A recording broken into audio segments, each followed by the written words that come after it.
Hello, I'm Jack Blanchard. And I'm Adam Wren, and it's Thursday, June the 5th. And this is the Playbook Podcast, and that is not Dasher Burns. Thank you for stepping in, Adam. How you doing, man? Good to be with you, Jack. Where are you coming to us from this morning? Indianapolis, Indiana, the site of tonight's NBA Finals kickoff, with the Pacers taking on the Oklahoma City Thunder. I read about this. I have to say, basketball is not my thing. It hasn't quite made it over to my part of the world, but I did see that your team are doing very well. Are they going to win? Make a big call for us. I think they win in 7. I think it takes all 7 games.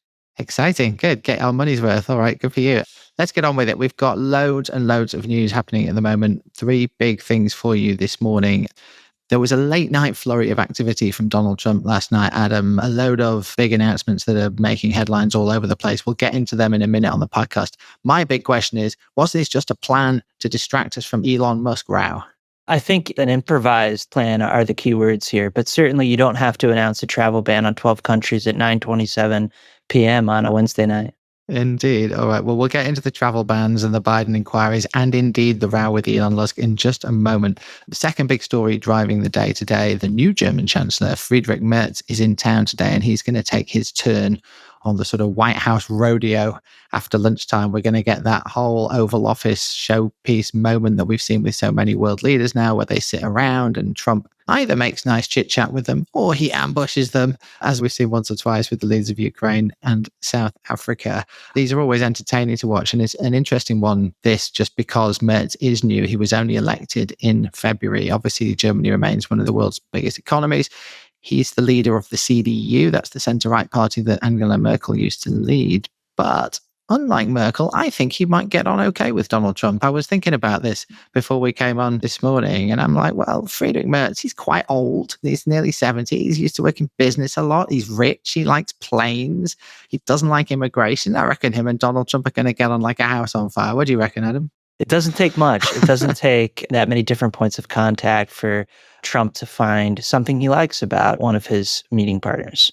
Yeah, I think he's just sort of one of those slick business types that'll do fine. Having said that, there are some pretty big, crunchy things that these guys need to talk about today where they are probably not going to wholeheartedly agree. The biggest one for me is Ukraine. We saw Trump posting about the conversation he had yesterday with Vladimir Putin. That was a very, very interesting message that Donald Trump wrote about that conversation. He said it was a good conversation with Putin, but not a conversation that will lead to immediate peace. And he said President Putin did say, and very strongly, that he will have to respond to the recent attack on the airfields, by which, of course, he means Ukraine's astonishing drone strikes right across Russia that we saw at the weekend, taking out a significant portion of its air capability. That sounds pretty daunting to me. You know, President Putin, we're going to have to respond to that very strongly. Trump didn't say anything about that. That was a bad idea. And you just wonder what might be coming from Putin on the back of all this. Yeah, it's fascinating what the historians will write about Truth Social posts like this one in a decade or 2 decades or 3 decades from now. I mean, in some ways, Trump comes off as kind of a talking head on a cable news relaying what he just heard from this world leader rather than the leader of the free world himself, where he's sort of articulating what he just heard Putin say about responding to Ukraine. Now, this all comes in the context of Trump telling us just a few weeks back that Putin was hard at work on a formal peace plan, a peace document, and that doesn't appear to be immediately in the offing here. I think that's putting it mildly. Putin himself came out yesterday and said that he wasn't interested in peace with terrorists, as he described the Ukrainians, in the wake of them taking out some of the planes that have been bombing Ukraine for the last few months.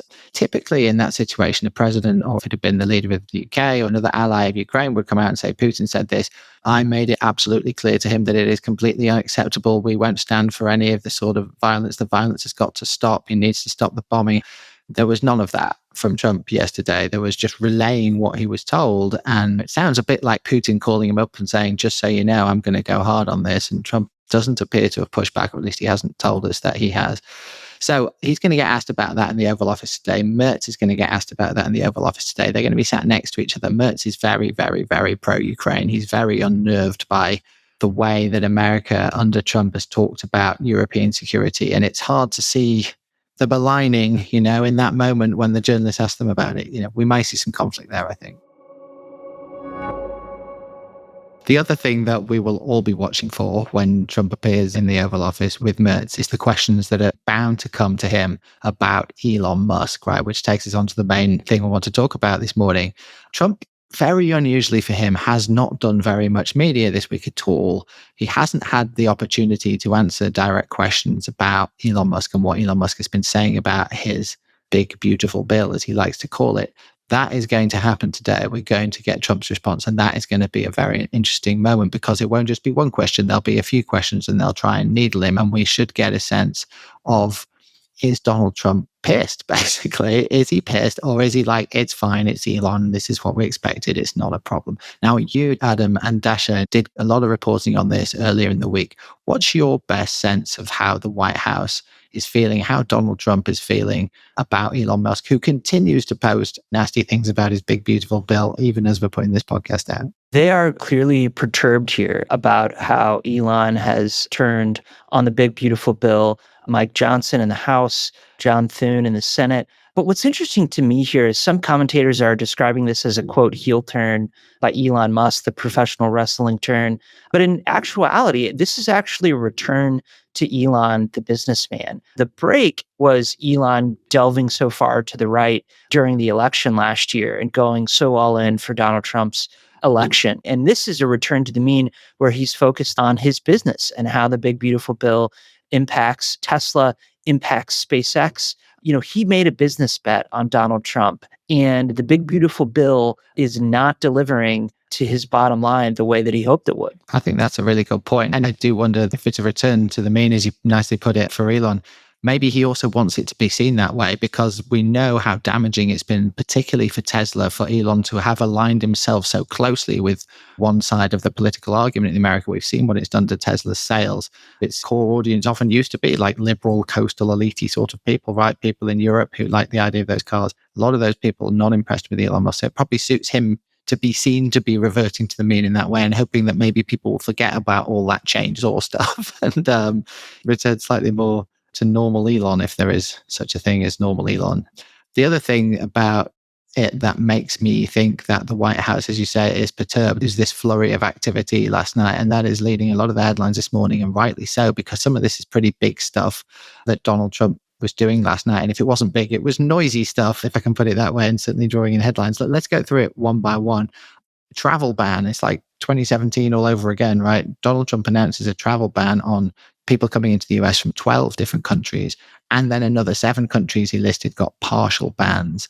This is definitely signaling very much to his core voters, right, Adam? That this administration is tougher on immigration than any other. That's the idea, I guess. Yeah, and you and I have both noted that this came in the 9 p.m. Eastern hour on Wednesday evening, but you know, he can sort of paint that as an alacrity-filled response to the terror incident that we saw in Colorado over the weekend. And so this can be portrayed as quickly reacting to that and tamping down for American safety. And that's exactly how Donald Trump was framing it in the video he released when he announced this. Just one sort of minor technical problem with that is that the 12 countries he's listed, Afghanistan, Burma, Chad, Republic of the Congo, Equatorial Guinea, Eritrea, Haiti, Iran, Libya, Somalia, yes, I am reading these, Sudan, and Yemen, none of those 12 countries are Egypt, where the suspected attacker in Boulder, Colorado actually came from. And the 7 partial bans, none of those countries are Egypt either. And so it rather begs the question, if the point of this is to respond to that attack, well, this wouldn't have affected that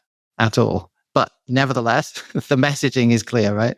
The other most serious thing that Donald Trump did last night was issue a fresh proclamation about Harvard University, and specifically banning international students who are headed for Harvard, or new ones at least, from entering the US.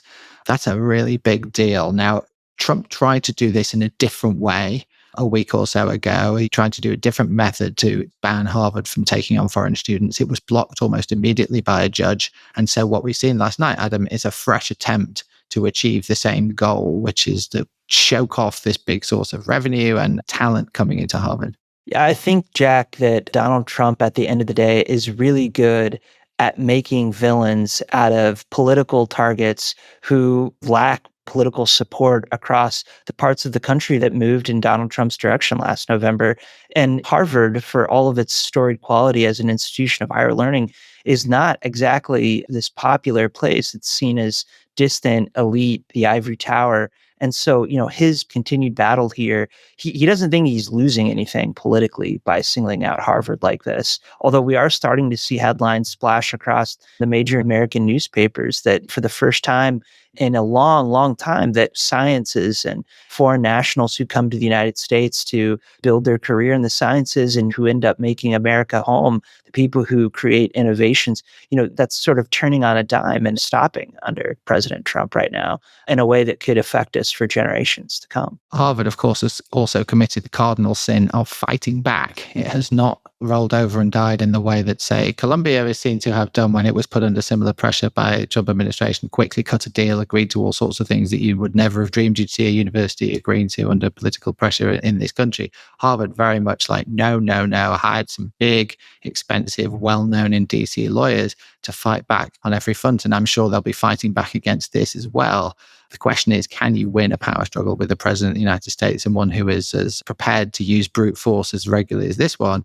We don't know. We don't know how this is going to play out. Trump thinks he's got his foot on their throat with this. So I would imagine we'll see that one in court within hours, if not days, and we'll see what the courts make of it. Let's just go on to the third final thing that Trump announced last night, because it really was a flurry of activity. This one feels, how can I put it, more targeted, particularly at certain aspects of the media. Trump has announced an investigation into what he calls the auto pen scandal, by which he means whether or not aides who were working for Joe Biden were unconstitutionally exercising the authority of the presidency on his behalf, because in Donald Trump's view, Joe Biden's mental statement, he wasn't capable of doing it. I.e., should some of the things that happened under Joe Biden's presidency actually never have happened because it was unelected aides who were doing it. What do you make of this investigation, Adam?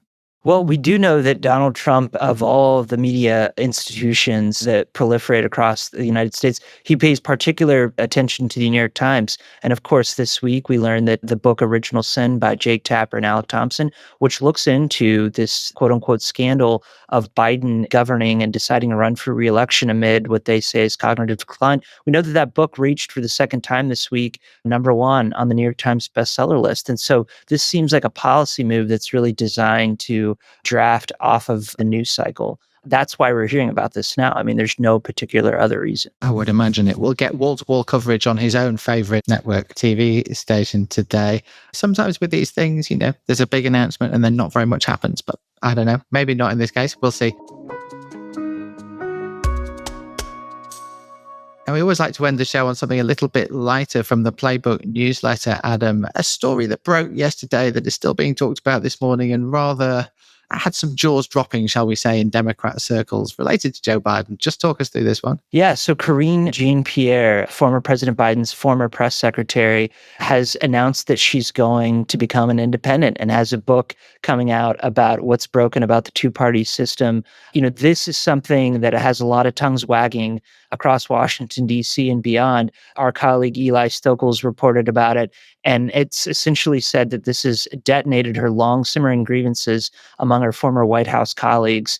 And, we learned that she hired a publicist who was CC'd on some of her White House emails while she was working as press secretary to help her raise her profile. She ultimately wanted a position on The View television show after the White House didn't quite work out for her. And this is certainly burning bridges. And she's already burned bridges among Republicans. And so it's hard to see how this is going to turn out well for her, but we'll watch with enthusiasm. You become a big figure in that job, right? In DC circles, and you are the sort of face and the mouthpiece of the president.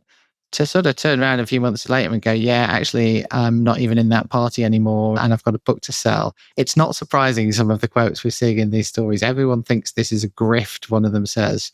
She made a joke about being an independent last year. Now it's a book. All ideas are monetary, even the dumb ones. This is another former Biden staffer. There are millions of quotes like this about this book. It does feel a bit distasteful to just come out and start writing these sorts of things about your own boss not long after they've left office.